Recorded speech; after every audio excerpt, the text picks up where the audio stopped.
കരളിൻ്റെ ആരോഗ്യത്തിന് നല്ലതായ ചുരക്ക കൊണ്ടുള്ള ഈ ഒരു കറി ഉണ്ടെങ്കിൽ ചോറിനും ചപ്പാത്തിക്കും മറ്റൊരു കറിയും വേണ്ട. വളരെ എളുപ്പത്തിൽ ഉണ്ടാക്കാൻ പറ്റിയ ഈ കറി എങ്ങനെയാണ് തയ്യാറാക്കുന്നതെന്ന് നോക്കാം.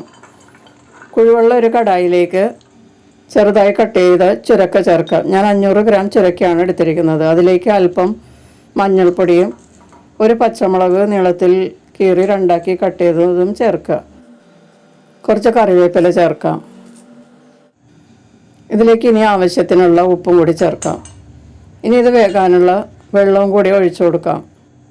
ചുരക്ക കഷ്ണങ്ങൾക്ക് ഒപ്പം നിൽക്കുന്ന രീതിയിൽ വെള്ളം ചേർക്കണം. നന്നായിട്ട് മിക്സ് ചെയ്യാം. ഇനി ഇത് നമുക്ക് മൂടി വെച്ച് നല്ലതുപോലെ വേവിക്കണം. അപ്പോൾ സ്റ്റൗ കത്തിച്ച് മീഡിയം ഹീറ്റിൽ ഇത് നന്നായിട്ട് വേവുകയോളം മൂടി വെച്ച് വേവിക്കാം. ഈ സമയത്ത് ഇതിലേക്ക് ചേർക്കാനുള്ള ഒരു അരപ്പ് ചേർക്കാനുണ്ട്. അത് ഞാനിവിടെ 1/2 കപ്പ് ചിരകിയ തേങ്ങ എടുത്തിട്ടുണ്ട്. 2 ചെറുള്ളി ചേർക്കാം. ഒരു ചെറിയ വെളുത്തുള്ളിയും കൂടി ചേർക്കാം. എരിവിന് ആവശ്യമുള്ള പച്ചമുളക് ചേർക്കാം. ഇതിലേക്ക് ചെറിയ ജീരകം ചേർക്കാൻ ഇഷ്ടമുള്ളവർക്ക് 1/4 ടീസ്പൂൺ ചേർക്കാം. അല്പം മഞ്ഞൾപ്പൊടിയും കൂടി ചേർത്തിട്ട് ഇത് വളരെ കുറച്ച് വെള്ളത്തിൽ നന്നായിട്ട് അരച്ചെടുക്കാം. അരച്ചെടുത്ത് മാറ്റി വയ്ക്കണം. ഇപ്പോൾ ചുരക്ക വേവിക്കാൻ വെച്ചിട്ട് കുറച്ച് നേരമായിട്ടുണ്ട്. അത് തുറന്ന് നമുക്കിത് വെന്തോന്ന് നോക്കാം. അപ്പോൾ ഒഴിച്ച വെള്ളമൊക്കെ നന്നായിട്ട് വറ്റിയിട്ടുണ്ട്. ഇനി നമുക്ക് ഈ സ്പൂൺ കൊണ്ട് ഇത് നന്നായിട്ടൊന്ന് ഉടച്ചു കൊടുക്കാം.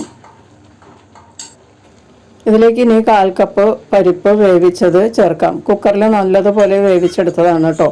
ഉപ്പും ചേർത്ത് വേവിച്ചതാണ്. അത് ഇതിലേക്ക് ചേർത്തിട്ട് നന്നായിട്ടൊന്ന് മിക്സ് ചെയ്യാം. അതിനുശേഷം നമ്മൾ അരച്ചെടുത്ത തേങ്ങ അരപ്പ് കൂടി ചേർത്ത് കൊടുക്കാം. ഈ കട്ടിയിലാണ് അരച്ചെടുക്കേണ്ടത് കേട്ടോ. ഇനി നല്ലതുപോലെ ഒന്ന് മിക്സ് ചെയ്ത് കൊടുക്കാം. വേണമെങ്കിൽ മാത്രം അല്പം വെള്ളം ചേർത്ത് കൊടുക്കാം കേട്ടോ. ഒത്തിരി കട്ടിയാണെങ്കിൽ മാത്രം വെള്ളം ചേർത്താൽ മതി. തേങ്ങാരപ്പ് ചേർത്ത് കഴിഞ്ഞാൽ ലോ ഫ്ലെയിമിൽ ഇളക്കി കൊടുത്ത് ഒന്ന് തിളക്കുന്നത് വരെ വെയിറ്റ് ചെയ്യാം. ഈ സമയത്ത് നമുക്ക് കടുക് വറുത്തിടാം. തിളച്ച എണ്ണയിലേക്ക് കടുക്, വറ്റൽമുളക്, ചെറുള്ളി വട്ടത്തിലരിഞ്ഞത്, കറിവേപ്പില എല്ലാം കൂടി ഒന്ന് നന്നായിട്ട് ഫ്രൈ ചെയ്തെടുക്കാം. ഇനി ഈ വറവ് തിളച്ചുകൊണ്ടിരിക്കുന്ന ചുരക്ക കറിയിലേക്ക് ഇട്ട് കൊടുക്കാം.